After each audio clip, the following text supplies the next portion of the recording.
Assalamualaikum warahmatullahi wabarakatuh. Perkenalkan, nama saya Muhammad Arif Rizky Firmansyah dengan NPM 13/2021 100981. Di sini saya ingin menjelaskan atau mempresentasikan tugas akhir saya pada mata kuliah Manajemen Kualitas Perangkat Lunak yang berjudulkan Evaluasi Kualitas Aplikasi Spotify berdasarkan MCOS Quality Model pada aspek Product Operation. Alasan mengapa saya ingin mengambil studi kasus ini, karena saya ingin meraih audiens penikmat musik. Tidak hanya itu, saya juga ingin mengetahui fitur-fitur apa saja yang ada pada aplikasi Spotify dan juga faktor dan subfaktor apa saja pada aspek product operation aplikasi Spotify. Masuk ke latar belakang, Spotify merupakan salah satu aplikasi layanan streaming musik digital yang populer di kalangan masyarakat global, termasuk Indonesia. Spotify ini memungkinkan user untuk mengakses jutaan lagu, membuat playlist, menikmati podcast, dan mendapatkan rekomendasi musik sesuai preferensi pribadi user. Namun demikian, seiring meningkatnya ketergantungan terhadap aplikasi digital, user tidak hanya menilai aplikasi dari kelengkapan fitur, tapi juga dari user experience, kecepatan akses, dan keamanannya. Oleh karena itu, dalam laporan ini, kualitas aplikasi Spotify dievaluasi menggunakan pendekatan MCOS Software Quality Model, khususnya pada aspek product operation. Model ini memfokuskan pada kualitas aplikasi saat digunakan oleh user secara langsung melalui pengisian kuesioner pada Google Form yang memiliki penilaian skala Likert dan meliputi faktor yang dianalisis, yaitu ada 5. Yang pertama ada correctness, efficiency, reliability, integrity, dan usability. Masuk ke faktor utama dari product operation aplikasi Spotify. Yang pertama ada correctness. Sejauh mana perangkat lunak memenuhi kebutuhan user. Yang kedua ada efisiensi, kemampuan perangkat lunak dalam mengoptimalkan sumber daya. Yang ketiga ada reliability, kemampuan sistem untuk berfungsi secara konsisten dan akurat. Yang keempat ada integrity, kemampuan menjaga keamanan dan pembatasan akses data. Yang kelima ada usability, kemudahan penggunaan perangkat lunak oleh user. Setelah itu, di sini saya membuat kuesioner pada Google Forms, di mana setiap faktor memiliki 2 subfaktor dan 2 pertanyaan. Masing-masing pertanyaan memiliki bobot. Untuk skala penilaiannya, 0,1 itu sangat tidak penting, 0,2 itu tidak penting, 0,3 itu penting, 0,4 itu sangat penting. Untuk faktor correctness, memiliki 2 subfaktor dan 2 pertanyaan. Untuk subfaktor yang pertama ada traceability. Untuk pertanyaannya, fitur-fitur Spotify sesuai kebutuhan user dalam mendengarkan musik. Untuk bobotnya sendiri saya memilih 0,3 atau penting. Lalu subfaktor kedua ada completeness. Untuk pertanyaannya ada Spotify menyediakan fungsi penting seperti pencarian, playlist, mengikuti artis musik, dan lain-lain. Untuk bobotnya sendiri saya memilih 0,2 atau tidak penting. Untuk faktor efisiensi juga memiliki 2 subfaktor dan juga 2 pertanyaan. Untuk subfaktor yang pertama ada execution efficiency. Untuk pertanyaannya, Spotify merespon dengan cepat saat memutar atau mengganti lagu. Di sini saya memilih menentukan bobotnya penting dikarenakan user akan menikmati lagu jika User akan menikmati lagu jika tidak ada hambatan, entah itu dari aplikasi ataupun koneksi. Lalu untuk subfaktor yang kedua ada storage efficiency, di mana untuk pertanyaannya ukuran dan pengguna penyimpanan aplikasi Spotify cukup efisien. Di sini saya menaruh bobot 0,4 atau sangat penting. Untuk faktor yang ketiga, reliability. Untuk subfaktornya, yang pertama ada konsistensi. Untuk pertanyaannya, Spotify memberikan pengalaman yang konsisten setiap kali digunakan. Untuk bobotnya sendiri, saya menaruh 0,3. Dan subfaktor yang kedua ada akurasi. Untuk pertanyaannya, hasil pencarian lagu atau artis sesuai dengan yang saya cari. Untuk bobotnya sendiri, saya memilih 0,2. Lalu faktor yang ketiga ada integrity. Untuk subfaktornya ada access control dan access audit. Untuk pertanyaannya yang akses kontrol, akun Spotify saya terlindungi dengan aman. Saya menaruh bobot 0,4 atau sangat penting di sini. Lalu akses audit, untuk pertanyaannya, Spotify memberi notifikasi saat akun diakses dari lokasi tak biasa. Di sini saya menaruh bobotnya 0,2 atau tidak penting. Untuk faktor disability, memiliki dua subfaktor juga dan dua pertanyaan. Untuk subfaktor pertama, operability, di mana antarmuka Spotify mulai digunakan tanpa panduan. Saya menaruh bobotnya 0,4 dan juga subfaktor komunikativeness. Spotify memberi pesan jelas saat terjadi kesalahan atau kendala. Di sini saya menaruh bobotnya 0,3. Pada kuesioner ini saya memiliki target audience atau responden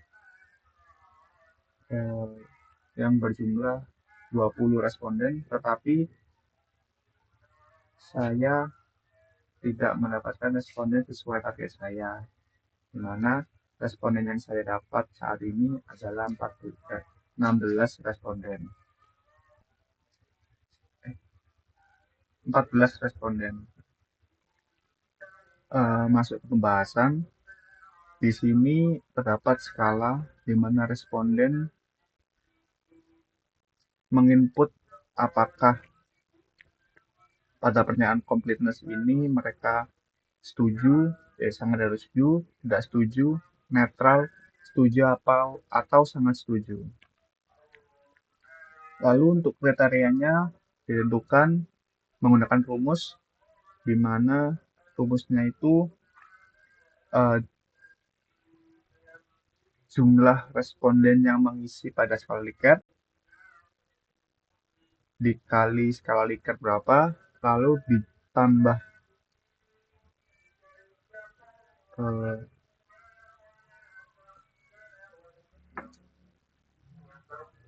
maaf saya ulangi lagi, untuk perhitungan kriterianya yaitu faktor correctness sama dengan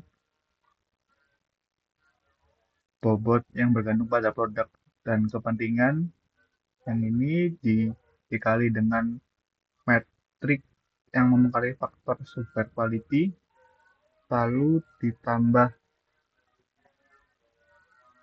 dengan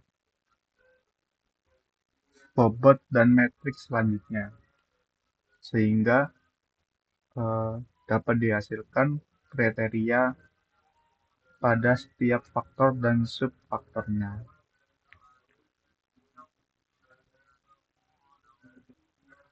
Selanjutnya masuk ke menghitung nilai total pada subfaktor.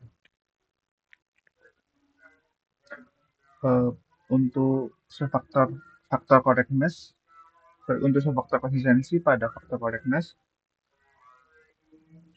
di mana untuk rumusnya sendiri adalah untuk rumus dari setiap faktor dan subfaktor, yaitu bobot kriteria dikalikan dengan nilai kriteria. Jadi kalau konsistensi, kriterianya 26, pada faktor correctness untuk subfaktor konsistensi, nilai kriteria 26,5 dikalikan dengan bobotnya pada subfaktor completeness 0,3. Untuk hasilnya sendiri 7,95. Begitupun juga dengan pada faktor efisiensi, reliability, integrity, dan juga usability. Lalu masuk ke perhitungan rata-rata dari setiap faktor. Untuk caranya sendiri, pada faktor correctness ini jumlah setiap subfaktor memiliki 2, jumlah subfaktor dari setiap faktor ada 2. Untuk rumusnya sendiri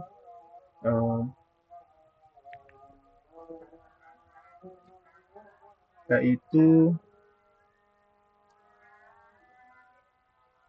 perhitungan subfaktor dari correctness 7,95 dikalikan ditambahkan dengan subfaktor traceability, lalu dibagi total subfaktornya berapa. Begitupun juga dengan faktor efisiensi, reliability, integrity, dan usability. Jadi untuk mendapatkan nilai rata dari faktor correctness, yaitu penjumlahan dari setiap subfaktor, setiap nilai yang sudah didapat dari perhitungan subfaktor tersebut dibagi dengan total subfaktornya.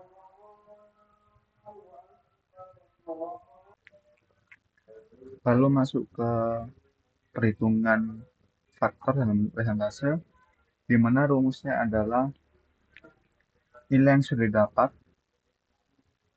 didapat seperti perhitungan faktor correctness ini, nilai yang sudah didapat seperti perhitungan rata dari faktor correctness ini dibagi dengan nilai maksimum, di mana nilai maksimum itu yang dimaksud adalah nilai maksimum dari skala Likert-nya, yaitu 5. Jadi untuk perhitungannya adalah nilai perhitungan rata-rata dibagi dengan nilai skala Likert, nilai terbesar dari skala Likert, lalu dikalikan dengan 100%, sehingga untuk hasilnya dari faktor correctness dalam bentuk presentasi ini sebanyak 24%. Begitupun juga dengan faktor efisiensi 32%, reliability 27%, integrity 36%, dan juga usability 33%. Masuk ke poin terakhir, yaitu hasil implementasi. Faktor integrity adalah faktor yang paling unggul. Karena kan faktor integrity ini mengacu pada sejauh mana sistem mampu melindungi data yang tidak sah. Nilai persentase tertinggi menunjukkan bahwa mayoritas responden merasa Spotify telah memiliki sistem keamanan yang baik. Hal ini dapat dilihat dari dua subfaktor utama, yaitu akses kontrol dan akses audit. Untuk akses kontrol, pengguna merasa akun mereka aman karena Spotify membatasi akses terhadap fitur atau data tertentu hanya kepada user yang memiliki izin.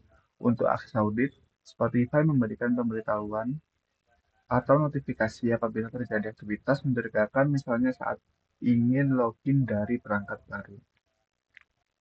Untuk faktor yang paling lemah ada correctness. Correctness merupakan faktor yang mengukur sejauh mana aplikasi dapat memenuhi kebijakan, kebutuhan, dan harapan pengguna secara fungsional. Dengan nilai terendah sebesar 24%, dapat disimpulkan bahwa masih terdapat beberapa kekurangan dalam hal kesesuaian antara fitur yang disediakan Spotify dengan kebutuhan user. Beberapa subfaktor yang terkait dengan faktor ini yaitu traceability dan juga completeness, di mana traceability ini kemampuan sistem dalam melacak fitur ke kebutuhan user mungkin belum optimal. Untuk completeness-nya sendiri, beberapa user merasa bahwa fitur yang mereka butuhkan belum tersedia secara lengkap. Jadi bisa disimpulkan beberapa fitur masih bisa dieksplorasi lebih dalam, sehingga memerlukan waktu belajar, khususnya bagi user yang tidak biasa dengan aplikasi digital seperti Spotify. Sekian dari saya. Selebihnya saya mohon maaf jika ada salah kata, ada salah penulisan pada laporan saya. Terima kasih juga untuk Bu Sulis karena sudah membimbing. Sekian. Wassalamualaikum warahmatullahi wabarakatuh.